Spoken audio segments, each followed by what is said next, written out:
Shalom, selamat pagi dari Bukit Sion. Kami menyapa Ibu Bapa, semoga senantiasa dalam lindungan dan penyertaan Tuhan. Selamat menyambut hari baru hari ini, hari Rabu tanggal 3 Mei 2023. Semoga Ibu Bapa dalam keadaan yang baik, keadaan yang sehat. Dan mari kita memulai aktivitas kita hari ini dengan membaca dan merenungkan firman Tuhan berdasarkan renungan harian Gereja Toraja dari Yehezkel pasal 34 ayat 11 sampai dengan ayatnya yang ke-19. Yehezkel 34 ayat 11 sampai dengan ayatnya yang ke-19. Namun sebelum itu mari kita berdoa. Ya Tuhan, Bapa yang rahmani dan rahimi, Bapa yang kami sembah, kami muliakan dan agungkan di dalam Kristus Yesus. Terima kasih Tuhan sudah membangunkan kami dengan tubuh yang sehat. Kami akan memulai aktivitas kami akan membaca dan mendengarkan firman-Mu. Ya Roh Kudus, kuasai kami agar firman-Mu ini mengambil tempat yang layak dalam hati kami. Dengarkan doa kami Tuhan, dalam Kristus kami berdoa. Amin. Yehezkel pasal 34 ayat 11 sampai dengan ayatnya yang ke-19. Firman Tuhan demikian. Sebab beginilah firman Tuhan Allah, dengan sesungguhnya aku sendiri akan memperhatikan domba-dombaku dan akan mencarinya. Seperti seorang gembala mencari dombanya pada waktu domba itu tercerai dari kawanan dombanya, begitulah aku akan mencari domba-dombaku dan aku akan menyelamatkan mereka dari segala tempat kemana mereka diserahkan pada hari berkabut dan hari kegelapan. Aku akan membawa mereka keluar dari tengah bangsa-bangsa dan mengumpulkan mereka dari negeri-negeri dan membawa mereka ke tanahnya. Aku akan menggembalakan mereka di atas gunung-gunung Israel, di alur-alur sungainya, dan semua tempat kediaman orang di tanah itu. Di padang rumput yang baik akan kugembalakan mereka, dan di atas gunung-gunung Israel yang tinggi, disitulah tempat penggembalaannya. Di sana, di tempat penggembalaan yang baik, mereka akan berbaring dan rumput yang subur menjadi makanannya di atas gunung-gunung Israel. Aku sendiri akan menggembalakan domba-dombaku dan aku akan membiarkan mereka berbaring. Demikianlah firman Tuhan. Yang hilang akan kucari, yang tersesat akan kubawa pulang, yang luka akan kualut, yang sakit akan kukuatkan, serta yang gemuk dan yang kuat akan kulindungi. Aku akan menggembalakan mereka sebagaimana seharusnya. Dan hai kamu domba-dombaku, beginilah firman Tuhan Allah. Sungguh, aku akan menjadi hakim di antara domba dengan domba, dan di antara domba jantan dan kambing jantan. Apakah belum cukup bagimu bahwa kamu menghabiskan padang rumput yang terbaik? Mesti pulakah kamu injak-injak padang rumput yang lain-lain dengan kakimu? Belum cukup bahwa kamu minum air yang jernih? Mesti pulakah yang tinggal itu kamu kerukan dengan kakimu? Apakah domba-dombaku seharusnya memakan rumput yang sudah diinjak-injak kakimu dan meminum air yang sudah dikeruhkan kakimu? Demikian firman Tuhan. Dari bacaan ini saya beri tema berhati-hati dengan gembala penyesat. Berhati-hati dengan gembala penyesat. Saya memulai dengan sebuah pertanyaan. Apakah ibu bapa, saudara-saudara percaya kuasa Tuhan? Percaya kuasa Tuhan?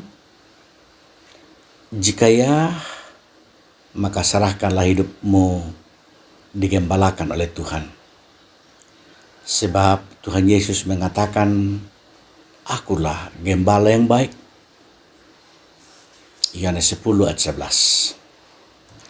Artinya bahwa hanya dialah gembala yang baik dan tidak ada yang lain. Tuhan menggambarkan dirinya sebagai gembala untuk memperlihatkan pemeliharaannya dan kesetiaannya kepada umat yang diciptakannya sendiri. Firman Allah kepada umat Israel melalui Nabi Yehezkiel ini mengingatkan kita kembali bahwa tidak ada siapapun di dunia ini yang dapat menjamin kehidupan kita untuk menuntun kepada kehidupan yang lebih baik selain daripada Allah sendiri. Baik itu raja maupun imam, tidak dengan sungguh-sungguh menuntun umat Allah sesuai dengan kehendaknya, karena hanya sibuk untuk mementingkan dirinya sendiri. Hati Allah tergerak oleh belas kasihannya yang melihat umatnya susah itu karena tidak memiliki gembala dan penuntun yang setia dan membawa mereka kepada kehidupan yang lebih baik sesuai dengan kehendak Tuhan. Sudah banyak umat yang hilang, banyak umat yang tersesat, banyak umat yang terluka, banyak umat yang sakit karena tidak memiliki gembala yang setia. Dalam bacaan ini memperlihatkan bahwa Allah sendiri yang akan bertindak untuk mencari, menyelamatkan, mengumpulkan domba-domba itu. Dan melalui Yesus Kristus hal itu telah terlaksana, bahwa dia telah mengumpulkan penyembuhan, mencari yang hilang itu di dalam namanya, sehingga di dalam nama Yesus semua orang akan mendapatkan sukacita karena penggembalaan yang telah dilakukan oleh Yesus yang membawa kita kepada rumput hijau yang juga mengantar kita kepada air hidup yang kekal. Saudara-saudara, Tuhan menggembalakan kita adalah karena kasih-Nya, karena cintanya kepada umat ciptaannya, dan tidak menginginkan satupun dari umat ciptanya itu hilang dan binasa. Apakah kita sepenuhnya telah menyerahkan diri untuk digembalakan oleh Yesus?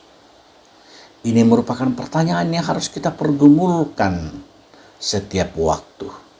Ataukah kita masih dalam kawanan domba yang nakal, yang lari ke sana kemari dari penggembalaan Tuhan dan mengikuti gembala-gembala penyesat? Kita mengakui Yesus dalam setiap perbuatan. Kita mengakui Yesus dalam setiap tindakan dan pikiran kita. Firman Tuhan itulah landasan untuk kita bertindak dalam segala sesuatunya. Jangan pernah biarkan keinginan hati ataupun kemarahan dan kebencian yang muncul dalam hidup kita menjadi penuntun yang menggembalakan hidup kita. Berikan hidup kita tunduk pada firman Allah. Maka ia akan menuntun kita pada hidup yang selalu dalam kedamaian dan ketenangan serta ketentraman. Mungkin di sekitar kita juga masih banyak penyesat-penyesat yang hanya mementingkan dirinya sendiri, yang menuntun kita jauh dari Allah. Kita harus selalu ingat bahwa Tuhan menggembalakan kita adalah karena kasih-Nya, dan Dia mau supaya kita mengenal kasih-Nya itu agar kita lakukan dalam hidup kita yang konkret. Maka setiap perilaku yang tidak bersumber dari kasih Allah itu adalah penyesat-penyesat. Terlebih lagi jika kita lebih mempercayakan hidup kita pada kuasa-kuasa kegelapan yang dapat menyelamatkan hidup kita daripada kuasa Tuhan. Bagaimana untuk meyakinkan diri kita tentang penyertaan dan pemeliharaan Tuhan dalam hidup ini? Sesulit apapun yang kita hadapi, seberat apapun pergumulan kita, Paulus menegaskan kepada kita, siapakah yang akan memisahkan kita dari kasih Kristus? penindasan atau kesesakan atau penganiayaan atau kelaparan atau kelanjangan atau bahaya atau pedang? Seperti ada tertulis, oleh karena engkau kami ada dalam bahaya, maut sepanjang hari. Kami telah dianggap sebagai domba-domba sembelihan. Tetapi dalam semuanya itu, kita lebih daripada orang-orang yang menang oleh Dia yang telah mengasihi kita. Roma 8 ayat 35 sampai 37. Ibu bapak saudara-saudara, apakah saat ini kita sedang sakit? Apakah saat ini kita sedang bergumul? Kita bisa saja berdoa kepada Tuhan supaya Tuhan mencabut sakit itu dari tubuh kita. Kita bisa berdoa supaya Tuhan mencabut pergumulan itu. Namun yang terpenting adalah bagaimana kita berdoa kepada Tuhan agar kita tetap mampu bertahan dan kuat menghadapi pergumulan dan kuat menghadapi sakit penyakit yang kita derita di dalam iman dan percaya kita kepada Kristus. Itulah bentuk kepercayaan dan keyakinan kita yang akan menggembalakan kita, yaitu Yesus Kristus yang berkuasa atas hidup kita. Ketika kita mengatakan Tuhan adalah gembalaku, maka kita serahkan hidup sepenuhnya kepada pemelihara dan kuasa Tuhan yang satu-satunya. Amin. Mari kita berdoa. Maha besar Engkau ya Allah, ya Tuhan kami. Bapa yang kami puji, Bapa yang kami puja, Bapa yang kami muliakan dan masyhurkan di dalam Kristus Yesus. Terima kasih Tuhan memperkenankan kami mendengarkan firman-Mu. Tuhan menegur kami lewat firman-Mu. Tuhan menguatkan kami lewat firman-Mu. Biarlah firman-Mu itu benar-benar tinggal dan diam di dalam hati, agar kami hidup oleh firman-Mu. Kami berdoa untuk setiap kehidupan kami, aktivitas kami hari ini. Tuhan memberkati kami, baik sebagai petani, sebagai naradidik, sebagai anak-anak sekolah, sebagai ASN, sebagai pedagang, apapun profesi kami, apapun yang kami lakukan hari ini, dengan iman kami percaya Tuhan akan memberkati kami, Tuhan akan melindungi kami.